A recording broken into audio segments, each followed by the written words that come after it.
Today in the ACSL podcast studio, we have a very special episode for you. We will be discussing the Stack Overflow 2024 Developer Survey with a specific focus on the frequently seen headline stating that, apparently, 80% of developers are not happy.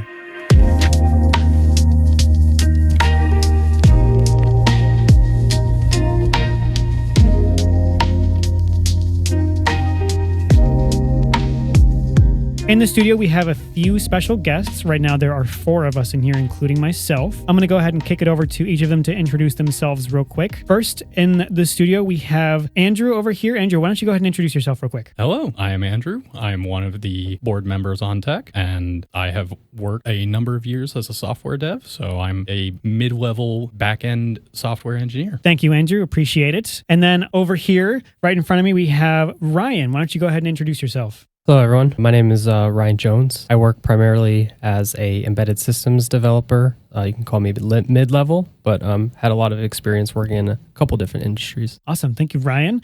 And then to my left here, we have Connor. Why don't you go ahead and introduce yourself, Connor? And by the way, Connor has actually been on the podcast before. We have heard from him for dedicated listeners, so he is making a comeback. Yeah, thanks for having me back. Yeah, so I'm Connor. I'm a UX UI developer. I'm a little bit more on the greener side of things, a little earlier career, but I'm still excited to be here. Excellent. Thank you, Connor. And then last but not least, we have myself here, which I have also participated on this podcast a few times before. My name is Chuck. I am the CTO of the Technology Education Collaborative nonprofit. This is what brings us all here today. I am also a senior level software engineer. I do full stack. I also do a lot of Linux type stuff, and I pretty much just love coding. So why don't we jump into it? What we want to talk about today is we want to figure out why people might possibly be unhappy, right? So I have up here on my screen the satisfaction levels for the 2024 Stack Overflow survey, right? And if I add up the numbers here, it says for this particular item 6.3, it says satisfied at current job. Only 1 in 5 professional developers are happy with their current job. That's about 20.2%. We asked whether they were satisfied with their current role, we being Stack Overflow, and 48% indicated they were complacent, while 19% were satisfied. So I'm kind of seeing here, we have 3 little sliders. It says not happy at work is about 32%, complacent at work is about 47.7%,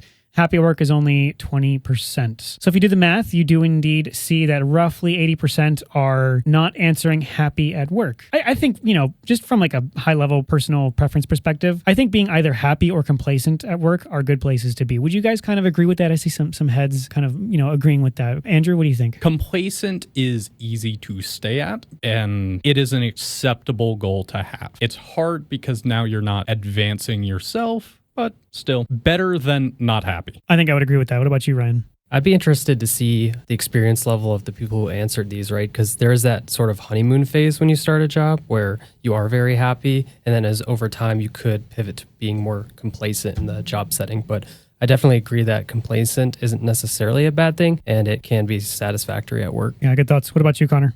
Yeah, I totally agree with you. I will say one of the things that kind of popped out at me is that satisfaction and also happiness, sometimes they don't always correlate like 1-to-1. So I do think some of the wording could be tweaked a little bit in the survey. That's a really good point. Yeah, because you might be satisfied at your job, like maybe provides the intangibles or rather even just tangibles. Like it might have a good, set of benefits or a good healthcare plan or something else that really works for you and that leaves you satisfied, but you may not entirely be happy, right? That's kind of what you're getting at? Yeah, exactly. And to add to that point, yeah, it might be a job. You spend 8 hours a day doing it or more. And sure, you're complacent, but that's what outside of work is for. If work helps fund being extremely happy outside of work, complacent sounds great. Yeah, it seems like an admirable goal to shoot for, right? It is also important to note that this is a technology-focused organization. The Tech Ed Collab is focused on educating people about the thoughtful use of technology. We are all very passionate about it. That's why we're here. There are many people who strive to get into tech, and our goal is to help them get into tech. So we want to really highlight for everyone listening that we want to make a clear picture of what to expect in the industry, because that is part of the education, right? I think everyone here would agree with me on that while every job does have its downsides and people do end up unhappy in some circumstances, our goal is to paint a realistic picture of things and not to lead people astray. So each of us has brought forth a talking point that we're going to go through with the idea of understanding why people might be unhappy on the job. So I'll go ahead and start with my point here. One of the things that I've had over the years that I've been doing this is concerns about code quality and confidence, right? Any company that is seeking to deliver a tech product wants to be confident in their product,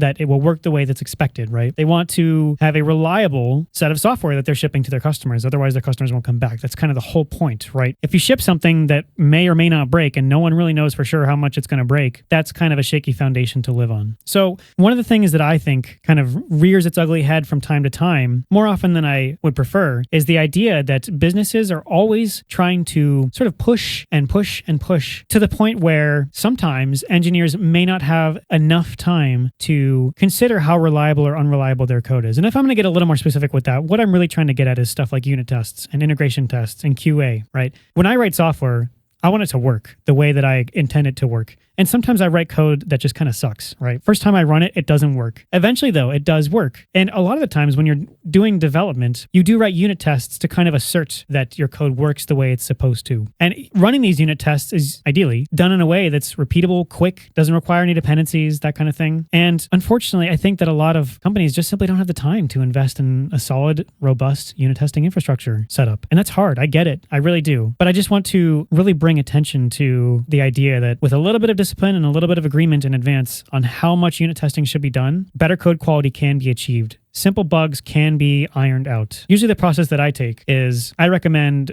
don't ever go above 80% code coverage in unit tests if you want to be happy and not have to deal with crazy mocks and things like that, monkey patching, whatever else. I understand that even 80% may not be achievable in all cases, but I think that there are great benefits to be found from just simply pushing for some level of unit testing. I'll kind of kick it to you guys real quick to share any thoughts on that regard. Andrew, do you have any thoughts on that? I do want to point out one thing. Stack Overflow factors that can most contribute to job satisfaction agree with you. Improving quality of code is the highest rated thing for something that would contribute more to being satisfied and or happy at work, to pull from the 32% that are not happy and move them higher up that chain. The tightrope of balancing between there's deadlines, you got to pull in money with the software, but the software has to do the thing. And then there are people within the org that will promise the moon in the world, and now somebody has to make that with, and these promises were done without an understanding of what that actually means. Excellent thoughts.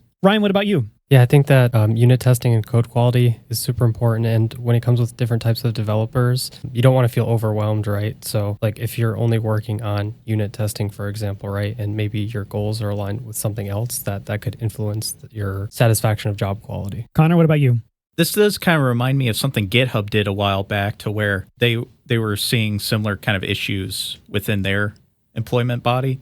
So they went through and they put a pause on all the new features they wanted to add to GitHub. And they said, okay, what we're going to do is for the next few months, we're just going to focus on fixing all the other problems we have. And that actually ended up working surprisingly well just for employee satisfaction. So, I mean, it does kind of prove what you're saying, that, hey, if maybe we spend a little bit more time on the back end fixing all these bugs and stuff like that, overall, it's just going to lead to a better environment. It kind of sounds like the idea is that people are getting a little anxious about their code, right? They feel like maybe they just aren't in control anymore and everything is kind of wishy-washy, and giving them that time to improve the strength of that code base makes people a little more happy. Would you agree with that, Connor? Yeah, I would totally agree with that. I think a lot of it does come down to ownership and feeling like you are putting a little bit of yourself in your code base. So, yeah. Let's kick it over to the next talking point here. Go ahead, Andrew. Why don't you share with us your perspective on why you think people might be unhappy in the industry? You never really feel like an expert. Technology is so far reaching and in terms of breadth, as well as so deep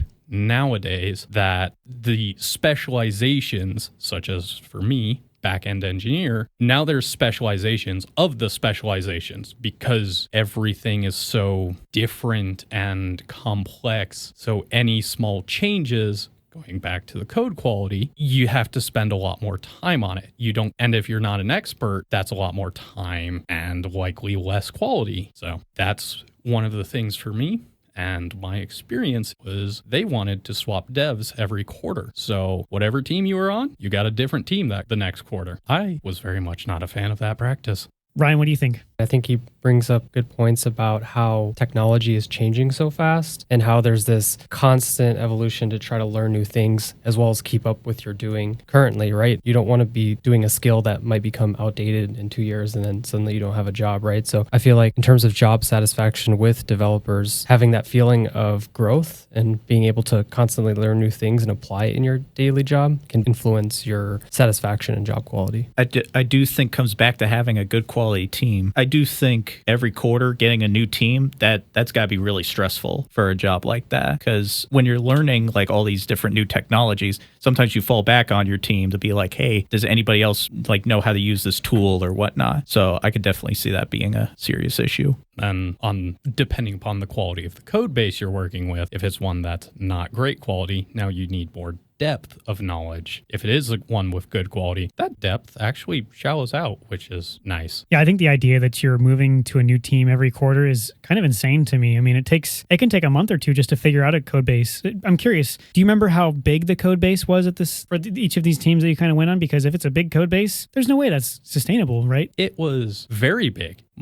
Larger than big, because this was a code base that included authentication. It included document processing. It included the database. It was a very monolith of a code base. And there was an entire rewrite / refactor they were attempting to do of this incredibly tightly knit code base to pull out. So not having a depth of knowledge. Yeah, I was not happy with my code quality from that. So why don't we kick it over to our next talking point? I believe, Ryan, you're up next.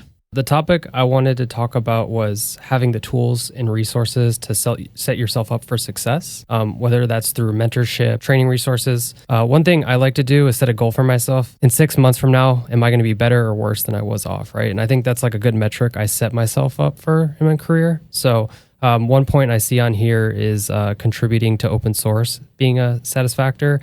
And in my day job, I actually do have the opportunity to contribute to open source because there's like a tool that we use that is highly used and there's not a lot of people who know how to do it. And I think that being able to contribute to open source it feels very good because not only are you doing stuff that benefits you, but you're helping the community. And I think that if you have the opportunity to do something like that, it can influence your satisfaction in a job. Yeah, having the tools as well as goals and environment to promote yourself, that's a great thing. Having the goals set by other people, ooh, that hurts because those goals are now business aligned, not personally aligned. So setting your own goal, like you've mentioned, great. Yeah, I totally agree with you. It's also nice because there are a lot of tools and articles based on kind of what you're talking about. So it is a lot easier for people to learn like better management skills and also to learn some of these different tools, because not only do you have maybe the official documentation, you might also have like some open source like projects that are trying to promote usage of the different tools that your company might be using. Yeah, I definitely agree with what Ryan is saying. So I think it's really important for people to be able to contribute to open source projects either as part of their job or outside of their job, because that builds the community up, like you said. And also it lets you kind of improve your exposure to different sets of software and different tooling and different technologies, different frameworks, different whatever. I also think that if you're working at a place that genuinely respects you as a person and wants you to grow, they will hear you out on your goals. They will hear you out on how you want to grow. And that's really important. When I worked at a more big tech type firm, all of the management that I appreciated working with there thought and gave careful attention to my own personal goals and career growth. So if you're at a place that says we're only thinking about ourselves in terms of the business, definitely give that some second thought. You know what I mean? Connor, what is your talking point? So something that I think should be brought up is that with Stack Overflow, I have noticed a lot of people who use it tend to be a little bit more green and trying to get like a foot in the door in the industry. And also, if you look at the Stack Overflow survey, there's a question about your educational background. And there are a fair number of people who have like college degrees. And so I think a lot of the dissatisfaction comes from thinking that you are prepared when you really might not be 100%. So I think that creates kind of a false sense of like security, like, hey, I'm going to go out there, I'm going to get a job in industry, and I'm going to be able to, do what I need to do. But unfortunately, I think with the way the world has kind of been these past couple of years, the industry has just shifted a lot with like the introduction of AI, and then also COVID didn't help very much. So I think that definitely has kind of changed how the industry works a little bit. Yeah, I think I have a quick reaction to that. I think that when you graduate from college, you have a degree, like you said, but then you're really just honestly expected to know how to work with Angular or React or whatever trendy framework is taking the industry by the horns, so to say. And you don't really learn those frameworks when you're in college unless you go to something more specific, like a technical institute or some kind of coding boot camp. And neither of those are long enough really to build that experience. At least coding boot camps usually aren't. Those are only a couple months. So I hear that definitely being the case. And in fact, it's one of the reasons why I think a lot of people come into a job that are just completely unprepared. Like they don't even know how to use something like Git or maybe like certain IDE tools that are just very common in the industry, but you don't learn about them at all in college. So there's definitely a bit of a mismatch, right? Like you did all this work to get a degree, you had all these crazy student loans that you're now having to pay off, and then you get a real job and it's actually quite different from what you thought. And for myself, there's also mismatched expectations of, yay, you got a college degree, I'm going to be hired in a month, right? And then 5 months later or 6 months later, because depending upon job market, is it good? Are they actually going to hire new people? Or is it, no, we're only hiring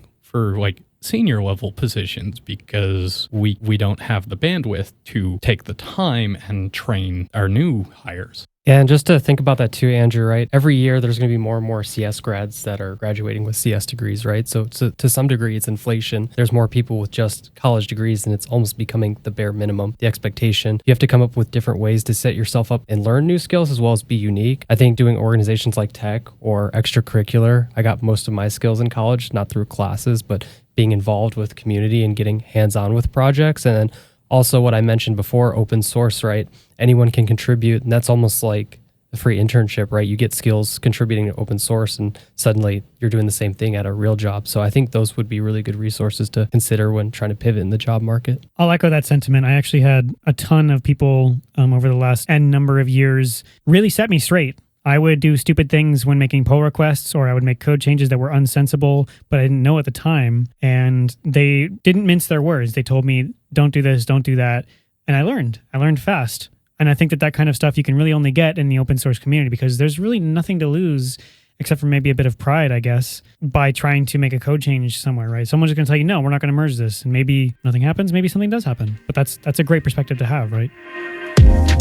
All right, well, that is it for this episode. This has been a very special episode. We are thinking about doing more variants of these. I personally really enjoyed talking about this, and I wish we could go longer. In fact, I think maybe in the future we will expand on different parts of the survey, talk about different areas of ways people are engaging in the industry. If you are listening to this now and you want to get involved somehow with tech, send us a topic to discuss. We are happy to hear you out. I wanted to give a huge thanks to Andrew, Ryan, and Connor for joining me in the studio today. So thank you guys. Thanks for having me. Thank you, everyone. Yes, thank you.